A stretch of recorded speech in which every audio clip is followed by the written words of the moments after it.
Hello student, আমি তোমাদের Soumyajit sir. আজ অনুপাত সমানুপাতে কোষে দেখি 5.1-এর কিছু অঙ্কের সলিউশন করাবো। ভিডিওটা প্রথম থেকে শেষ পর্যন্ত দেখো এবং অঙ্কগুলো বাড়িতে প্র্যাকটিস করবে। একের দাগের অঙ্কে কি বলা হয়েছে, নিচের রাশিগুলি অনুপাতে প্রকাশ করি ও অনুপাতগুলি সমানুপাত কিনা, লঘু অনুপাত কিনা বা গুরু অনুপাত কিনা বুঝে লিখতে হবে। ওকে, তো প্রথম অঙ্কটা কি বলেছে, 4 মাস এবং 1 বছর 6 মাস, অর্থাৎ 4 মাস ইজ টু 1 বছর 6 মাস, মানে 1 বছর মানে 12 মাস যোগ 6। ওকে, অনুপাতে প্রকাশ করতে বলেছে বলে অনুপাতে প্রকাশ করলাম। 4:6 হয় 18। এবার 2 দিয়ে ছোটো করলে 4:18 মানে 4/18। 2 দিয়ে কাটাকুটি করলে 2 দিয়ে 4, 2 9 18, অর্থাৎ 2:9। এবার এটা সমানুপাত কিনা, লঘু অনুপাত কিনা, গুরু অনুপাত কিনা প্রকাশ করতে হবে। দেখো, এর প্রথম পদটা যেহেতু ছোটো আর শেষ পদটা বড়, অর্থাৎ পূর্বপদ। এই প্রথম পদটাকে বলা হয় পূর্বপদ, অর্থাৎ অনুপাতে প্রথমে যে পদটা থাকে তাকে বলা হয় পূর্বপদ, আর শেষে যে পদটা থাকে তাকে বলা হয় উত্তরপদ। ওকে, এবার পূর্বপদটা যেহেতু উত্তরপদের থেকে কি ছোটো, ওই জন্য এটি একটি কী অনুপাত হবে, লঘু অনুপাত। ওকে, আর যখন উত্তরপদটা পূর্বপদের থেকে ছোট হবে তখন সেটা হবে গুরু অনুপাত। বোঝা গেল? দুই অঙ্কটা দেখো, 75 পয়সা এবং 1 টাকা 25 পয়সা। 75 পয়সা ইজ টু 1 টাকা 25 পয়সা, মানে হচ্ছে 1 টাকা মানে 100 টাকা যোগ 25 পয়সা, তার মানে 75 ইজ টু 125। 75/125, 25 দিয়ে কাটাকুটি করলে 25 3 75 আর 25 5 125, তার মানে 3:5। অর্থাৎ এটা একটা কী অনুপাত হয়ে গেল, লঘু অনুপাত, যেহেতু এর পূর্বপদটা উত্তরপদ থেকে ছোট। লঘু অনুপাত। বোঝা গেল এই পর্যন্ত? এবার 3 অঙ্কটা দেখো, বলেছে 60 সেন্টিমিটার ইজ টু 0.6 মিটার, অর্থাৎ 0.6 মিটার থেকে আমরা সেন্টিমিটারে গেলে 0.6 মিটার থেকে সেন্টিমিটার যেতে গেলে 100 দিয়ে গুণ করতে হয়, আমরা জানি। তার মানে 60 ইজ টু, একে গুণ করলে যাবে 60, অর্থাৎ ওইটা হয়ে যাবে 1:1। তার মানে এইটা একটা কী বলো তো, সমানুপাত। কারণ এর পূর্বপদটা যা আছে উত্তরপদটা তাই আছে, অর্থাৎ 1:1 আছে, ওই জন্য এটা একটা কি সমানুপাত। এবার 4 নম্বরটা দেখো, 1.2 কিগ্রা 60 গ্রাম বলেছে, তার মানে 1.2 কিগ্রাকে আগে গ্রামে যেতে হবে, অর্থাৎ 1000 দিয়ে গুণ করতে হবে, ইজ টু 60। তার মানে কত হবে বলো তো, 120 ইজ টু 60, মানে হচ্ছে 60 দিয়ে কাটাকুটি করলে 60 দিয়ে 120 হয়, 60 আগে 60 হয়। তার মানে দেখো, এর পূর্বপদ বড় উত্তরপদ ছোট, তার মানে এটা একটা গুরু অনুপাত।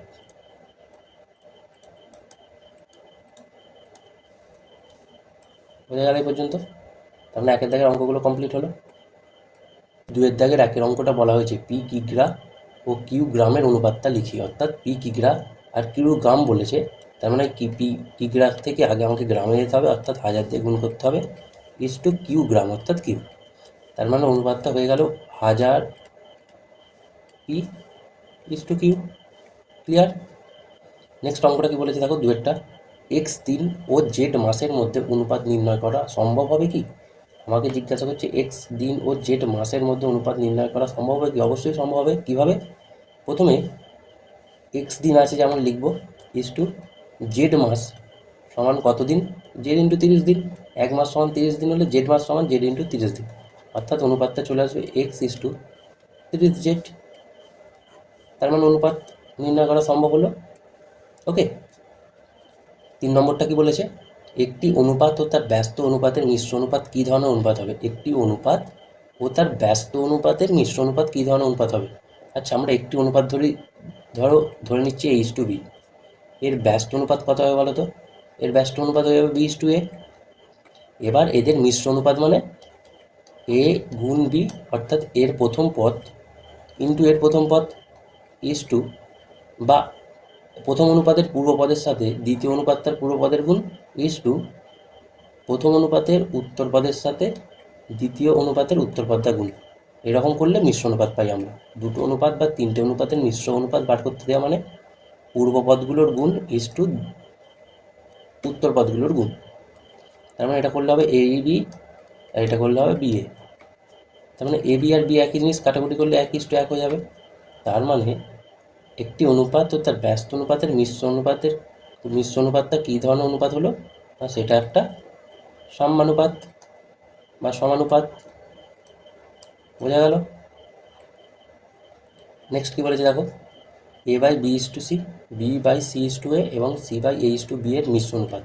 তার মানে মিশ্র অনুপাত বার করতে গেলে কী করতে হবে বললাম, পূর্ব পদগুলোর গুণ অর্থাৎ এ বাই বি গুণ বি বাই সি গুণ C by A is to উত্তর পদগুলোর গুণ অর্থাৎ সি গুণ এ গুণ বি। ক্লিয়ার?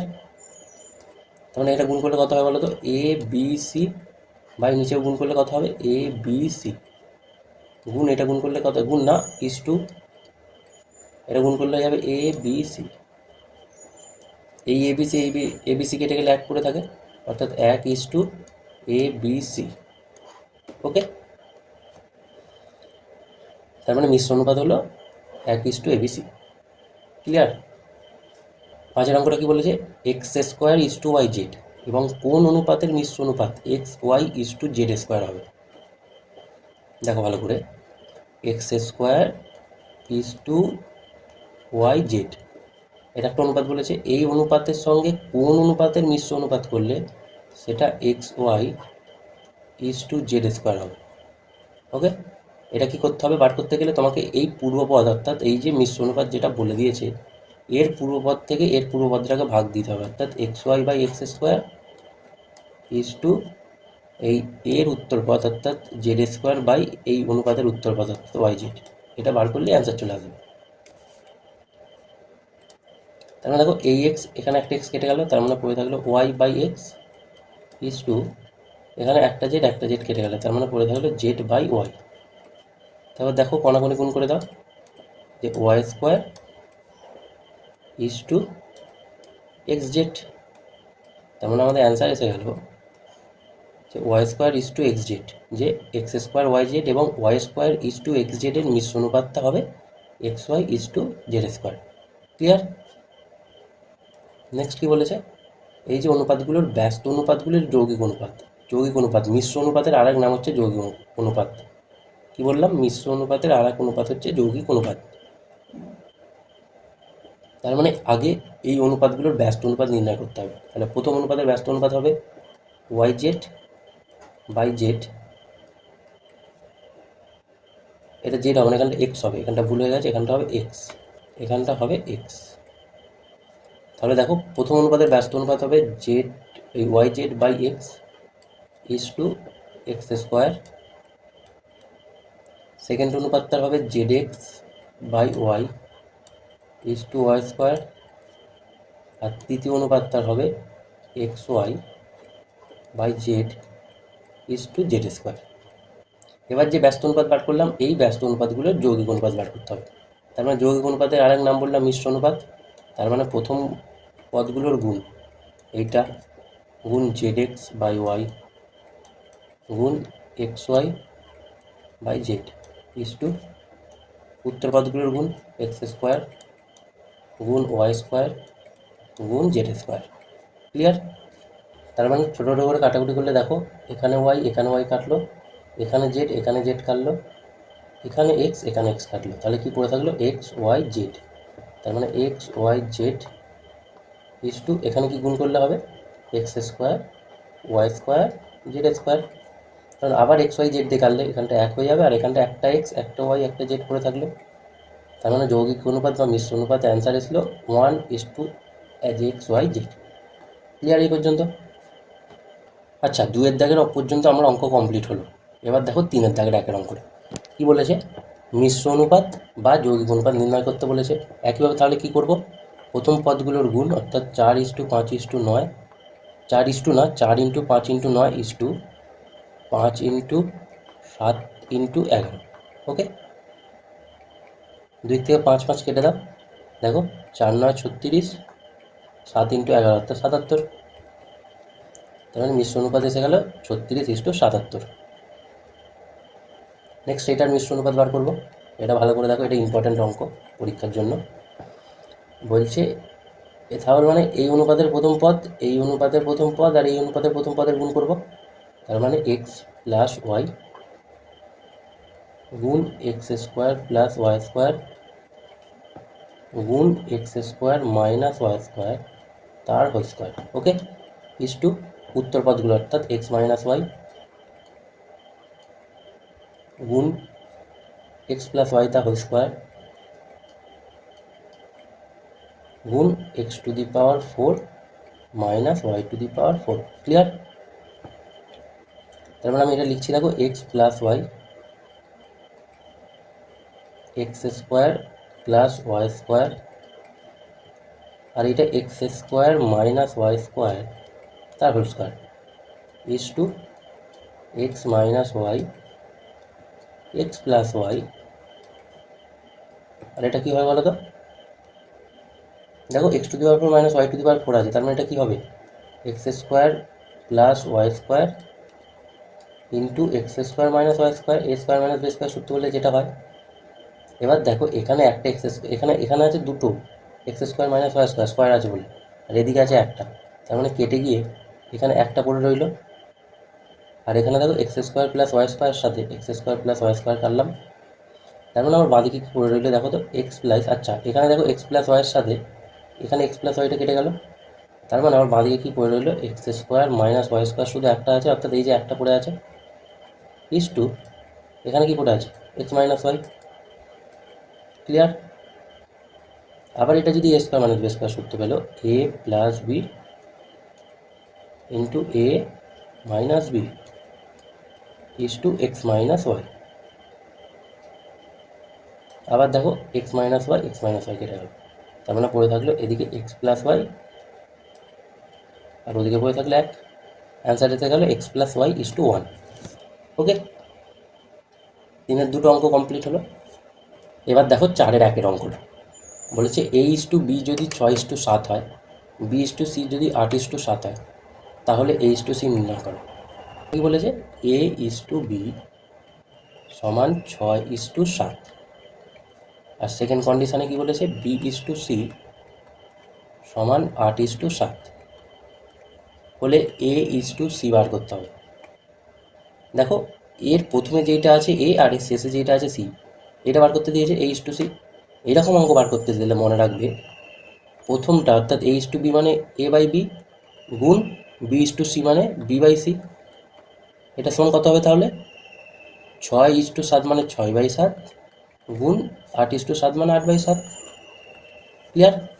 এবার দেখো এই বি কেটে গেল, তার মানে পড়ে আছে a/c আর এখানে গুণ করলে কত হয় বলো তো? 8×6 48 বাই 7×7 49। এবার a/c মানেই তো a:c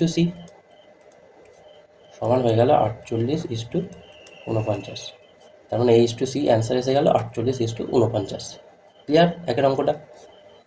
নেক্সট দেখো 2-এর অঙ্কটা কী বলেছে? a:b যদি 2:3 হয়, b:c যদি 4:5 হয় আর c:d যদি 6:7 হয়, a:d কত? এখানেও দেখো এই যে প্রথমে আছে a আর শেষে আছে d, এইটা বার করতে বলেছে। তার মানে আমরা কী করবো? a/b অর্থাৎ a:b মানে a/b গুণ b/c গুণ c/d করে দেবো। গুণ করলে এটা প্রথমটা কত হবে তাহলে? 2/3 গুণ 4/5 গুণ এটা কত? 6/7। ক্লিয়ার? এবার দেখো এই বি এর সাথে এই বি কেটে গেল, এই সি এর সাথে এই সি কেটে গেল, তার মানে পড়ে রইল a/d সমান, এখানে দেখো কাটাকুটি হবে, 3 দিয়ে 6কে কাটলে হবে 2। ওকে, এবার গুণ করো 4×2 8, 8×2 16 বাই 5×7 35। অর্থাৎ a:d কি অ্যান্সার এসে গেল আমাদের 16:35। ওকে, 3-এর অঙ্কটা বলছে a:b যদি 3:7 হয়, b:c সমান যদি 2:3 হয়, তাহলে a:b:c নির্ণয় করতে বলেছে। আগের দুটো অঙ্ক থেকে একটু আলাদা অঙ্ক এটা। প্রথমে দেখো বলেছে a:b সমান 3:4, ওকে, আর b:c সমান 2:3। এবার দেখো এখানে যেহেতু তিনটে পদই নির্ণয় করতে বলেছে, তার মানে আমাকে এখানে তোমাকে খেয়াল রাখতে হবে। দেখো এর শেষ পোর্শনে বি আছে, এর প্রথম পোর্শনে বি আছে, এর শেষ পোর্শনে 4 আছে, এর প্রথম পোর্শনে 2 আছে। তাহলে এও বি, কিন্তু এখানে 4 এখানে 2, তার মানে এই অংশটাকে আমাকে 4 করতে হবে, তবে বি এর সাথে সমান হবে। তার মানে এটা যেমন 3:4 আছে লিখলাম, এইটাকে আমরা 2 দিয়ে গুণ করে দেবো। তাহলে 2 দিয়ে গুণ করলে কত হবে দেখো তো, 4:6। তার মানে এখানটা আমাদের সেম এসে গেল, অর্থাৎ এখান থেকে আমরা অ্যান্সার লিখে দেবো A:B:C সমান কত দেখো তো, 3 বি এর মানটা হয়ে গেল 4, সি এর মানটা হয়ে গেল 6। তার মানে A:B:C অ্যান্সার এসে গেল 3:4:6। ক্লিয়ার? দেখো আজকের ক্লাসের শেষ অঙ্ক অর্থাৎ 4 দাগের অঙ্কটা কী বলেছে, x:y সমান যদি 2:3 হয়, y:z সমান যদি 4:7 হয়, তাহলে x:y:z নির্ণয় করে। সেম অঙ্ক। তার মানে x:y বলে দিয়েছে 2:3, y:z বলে দিয়েছে 4:7। তোমাকে নির্ণয় করতে বলেছে x:y:z কত। এবার লক্ষ্য করো এখানে y আছে, তার মানে এই দুটো অংশকে সেম করতে হবে। এবার 3 আর 4কে সেম করা মানে কত, এদের লসাগু বার করতে হবে। 3 আর 4 লসাগু হয় 12, তার মানে প্রথমটায় কত দিয়ে গুণ করলে 12 হবে, 3কে কত দিয়ে গুণ করলে 12 হয়, 4 দিয়ে। তার মানে 4 দিয়ে গুণ করলে 4 2 8, 4 3 12। আর এখানে 4কে কত দিয়ে গুণ করলে 12 হবে, 3 দিয়ে, অর্থাৎ 4 3 12 7 3 21। তার মানে অ্যান্সার এসে যাবে x:y:z কত বলো তো, 8:12:21। ক্লিয়ার?